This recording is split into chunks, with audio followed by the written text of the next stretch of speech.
ஜெபம் செய்வோம். எங்களை அதிகமாக நேசித்து வழிநடத்தும் நல்ல ஆண்டவரே, இந்த வருடத்தின் லெந்து காலங்களுக்காக உமக்கு நாங்கள் நன்றி செலுத்திக் கொண்டோம். எங்களுக்காக ஆண்டவரே நீர் பட்ட பாடுகளையும் உயிர் தியாகத்தையும் மீண்டுமாக இந்த வருடத்திலே நாங்கள் நினைவு கூறவும், எங்களுடைய பாவத்தின் விளைவாக அவைகள் ஆண்டவரே மேல் சுமரப்பட்டது என்பதை நாங்கள் உணர்ந்து கொண்டு, இந்த வருடமும் ஆண்டவரே சிலுவை நிலையிலே மனமாற்றத்திற்காக நாங்கள் காத்திருக்கின்ற ஒரு அனுபவத்தை நீ தந்திருக்கிறீர். அதற்காக நன்றி செலுத்திக் கொண்டோம். இப்பொழுதும் இந்த சிறிய தியானத்திலே உங்களுடைய பிரசனம் எங்களோடு தங்கியிருக்கட்டும். அடியினுடைய வாயின் வார்த்தைகளும் அனைவரின் உள்ளத்தின் தியானங்களும் உங்களுடைய சமூகத்தில் என்றும் பிரீதியாய் காணப்படுவதாக. ஆமேன். சிலுவை என் வாழ்வின் மேன்மை, சிதைந்து போன என்னை உயிர்ப்பித்த சிலுவை. சிலுவை என் வாழ்வின் மேன்மை, சிதைந்து போன என்னை உயிர்ப்பித்த கிருபை. சாத்தானை முறியடிக்கும் இறை ஆயுதம் என்னில் சமாதானம் கொடுக்க வந்த புனித சின்னமே. சாத்தானை முறியடிக்க இறை ஆயுதம் என்னில் சமாதானம் கொடுக்க வந்த புனித சின்னமே. சிலுவை என் வாழ்வின் மேன்மை, சிதைந்து போன என்னை உயிர்ப்பித்த கிருபை. சிற்றின்பத்தால் சீரழிந்த என் வாழ்வை சிலுவை சிங்காரமாய் அலங்கரித்ததே. சிற்றின்பத்தால் சீரழிந்த என் வாழ்வை சிலுவை சிங்காரமாய் அலங்கரித்ததே.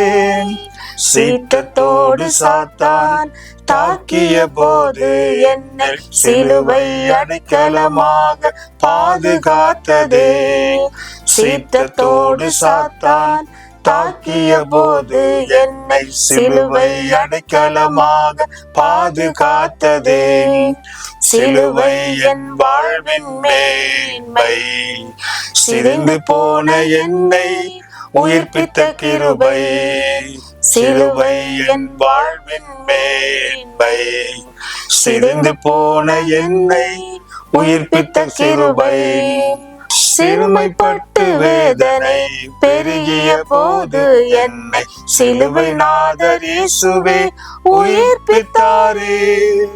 சிறுமைப்பட்டு வேதனை பெருகிய போது என்னை சிலுவை நாதர் இயேசுவே உயிர்ப்பித்தாரே. சாவின் கூரொடிந்து ஜெயித்தாரே இயேசு, சிலுவையிலே எனக்காக உயிர் விட்டாரே இயேசு. சிலுவை என் வாழ்வின் மேன்மை, சிதைந்து போன என்னை உயிர்ப்பித்த கிருபை. சிலுவை என் வாழ்வின் மேன்மை, சிதைந்து போன என்னை உயிர்ப்பித்த கிருபை. சாத்தானை முறியடித்த இறை ஆயுதம் என்னில் சமாதானம் கொடுக்க வந்த புனித சின்னமே. சாத்தானை முறியடித்த இறை ஆயுதம் என்னில் சமாதானம் கொடுக்க வந்த புனித சின்னமே. சிலுவை என் வாழ்வின் மேன்மை, சிதைந்து போன என்னை உயிர்ப்பித்த கிருபை. சிலுவை என் வாழ்வின் மேன்மை, சிதைந்து போன என்னை உயிர்ப்பித்த கிருபை. இந்த நாள் தியானத்துக்காக படிக்கப்பட வேண்டிய தியான பாடம், அது பரிசுத்த லூக்கா எழுதின சுவிசேஷம் 12ஆம் அதிகாரம் 31வது வசனம். தேவனுடைய ராஜ்யத்தையே தேடுங்கள், அப்பொழுது இவைகள் எல்லாம் உங்களுக்கு கூட கொடுக்கப்படும் என்பதே. ஆண்டவராக இயேசு கிறிஸ்துவின் எண்ணற்ற நாமத்திலே உங்கள் அனைவருக்கும் அன்பின் வாழ்த்துக்களை நான் தெரிவித்துக் கொள்கின்றேன். குறிப்பாக national missionary society of India இந்த லெந்து காலங்களிலே மாலை நேரங்களிலே இப்படியாக திருமறையிலிருந்து ஒரு தியானத்தை தியானித்து அதன் மூலமாக ஆவிக்குரிய வாழ்விலே நாம் பலப்பட அவர்கள் செய்து வருகின்ற இந்த ஊழியத்திற்காக ஆண்டவருக்கு நான் நன்றி செலுத்துகின்றேன். இந்த அருமையான நாளிலும் நாம் சிந்திக்க அழைக்கப்பட்ட வேத பகுதி லூக்கா எழுதின செய்தி நூல் 12ஆம் அதிகாரம் 31வது வசனம். நீங்கள் அவருடைய ஆட்சியை நாடுங்கள், அப்பொழுது இவை உங்களுக்கு சேர்த்து கொடுக்கப்படும். இன்றைக்கு நம்முடைய வாழ்க்கையிலே பல்வேறு காரியங்களை நாம் நாடி போகிறோம்.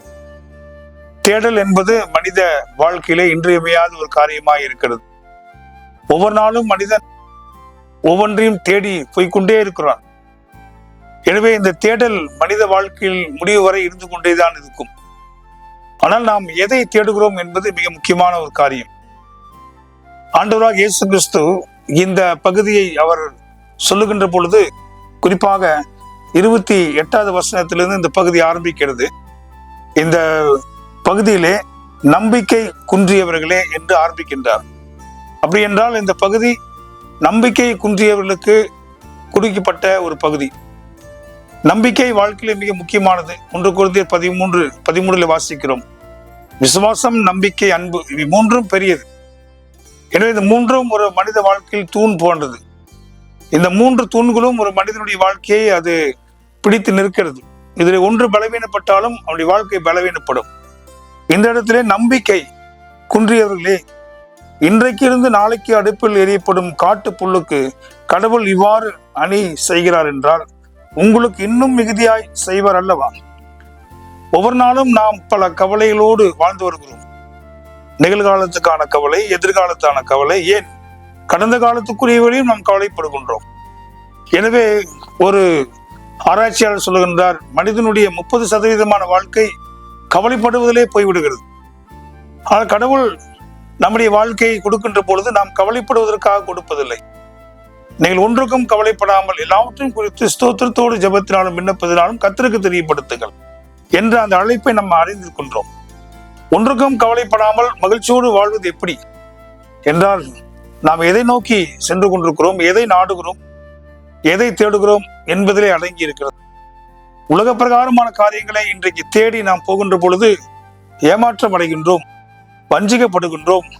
கடைசியிலே ஒன்றுமில்லாமல் நாம் வெறுமையாக நம்முடைய வாழ்க்கையிலே நாம் தோல்வி அடைந்து விடுகிறோம். கடவுள் இங்கு சொல்லுகிறார், பரம தகப்பனாக கடவுள் நம்முடைய எல்லா தேவைகளையும் அவர் அறிந்திருக்கின்றார்.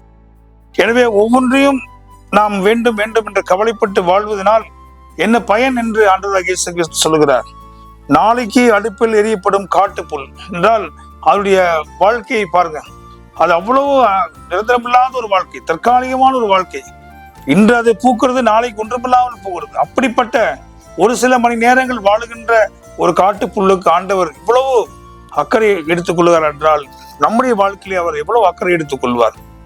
எனவே இந்த இயற்கை பார்க்கின்ற பொழுது கடவுள் நம்மேல் வைத்திருக்கிற அன்பை அதிகமாக நாம் அறிந்து கொள்ள முடியும். அதற்கு பின்பாக அவர் சொல்லுகிறார், ஆதலால் எதை உண்பது, எதை குடிப்பது என நீங்கள் தேடிக்கொண்டிருக்க வேண்டாம். Don't search for earthly things. இந்த உலக பிரகாரமான காரியங்களுக்காகவே உடைய வாழ்க்கையை தேடி தேடி போய்விட வேண்டாம். சராசரியான ஒரு மனிதனுடைய வாழ்க்கை எப்படி இருக்கிறது? அவன் பிறக்கிறதுலேருந்து எதையாவது தேடி போய் கொண்டிருக்கிறான். அந்த தேடல் முடிவடைவதே இல்லை. அவன் குழந்தையா இருக்கின்ற பொழுது தேடுகிறான், பின்பாக வாலிபனாகும் பொழுது ஒரு வேலைக்காக தேடுகிறான், ஒரு நல்ல வாழ்க்கைக்காக தேடுகிறான், நல்ல மனைவிக்காக, கணவனுக்காக தேடுகிறோம். அதற்கு பின்பாகவும் நல்ல செல்வத்துக்காக தேடுகிறோம். அதற்கு பின்பாகவும் நல்ல குழந்தைகளுக்காக தேடுகிறோம், குழந்தைகளுடைய வாழ்வுக்காக தேடுகிறோம். இப்படியாக நம்முடைய தேடல் நாம் கடைசியாக மண்ணுக்கு போகும் வரை அது தொடர்ந்து கொண்டுதான் இருக்கும். கவலைப்படுவதனாலே நாம் ஒரு முழத்தையும் நாம் கூட்ட முடியாது, குறைக்க முடியாது என்று வேதம் சொல்லுகிறது. எனவே அன்புக்குரியவர்களே, இந்த லெந்து காலங்களிலே அதிகமாய் கடவுளை தேட வேண்டும், அவருடைய வார்த்தைகளை தேட வேண்டும் என்ற ஒரு வாஞ்சியை நாம் வளர்த்து கொள்ள வேண்டும். ஒவ்வொரு நாளும் 24 மணி நேரத்திலே கடவுளை தேடுவதிலே எவ்வளவு நேரம் நாம் செலவு செய்கிறோம், கடவுளுக்கு எவ்வளவு நேரம் கொடுக்கின்றோம். எத்தனையோ நேரத்தை நாம் வீணான காரியங்களை தேடுவதிலே நாம் செலவழித்துக் கொண்டிருக்கின்றோம். அதெல்லாம் மாயை, ஒன்றுமில்லாமல் போய்விடுகிறது, ஒரு நாள் கடந்து போய்விடும். ஆனால் இங்கு அவர் சொல்லுகின்ற காரியம் அதுதான். 30வது வசனத்திலே, ஏனெனில் உலகு சார்ந்து பிற இனத்தவரோ இவற்றையெல்லாம் தேடுவர், உங்களுக்கு இவை தேவை என உங்கள் தந்தைக்கு தெரியும். God knows everything what you need. உங்களுக்கு என்ன தேவை என்பதை அவர் அறிந்திருக்கின்றார். உலக சரீர பிரகாரமான தகப்பனும் தாயும் அறிந்திருக்கும் பொழுது, தாயின் கருவிலை உருவாவதற்கு முன்பே, உலக தோற்றத்திற்கு முன்பாகவே நம்மை அறிந்திருக்கிற கடவுள், தகப்பனாய் தாயாய் இருக்கின்றவர் நம்முடைய தேவைகளை அறிந்து கொள்ள மாட்டாரா? எனவே இந்த தேவனுடைய சமூகத்திலே நம்பிக்கையோடு நாம் ஜெபிப்போம். நம்முடைய தேவைகளை ஆண்டுடைய சமூகத்திலே நாம் கொடுப்போம்.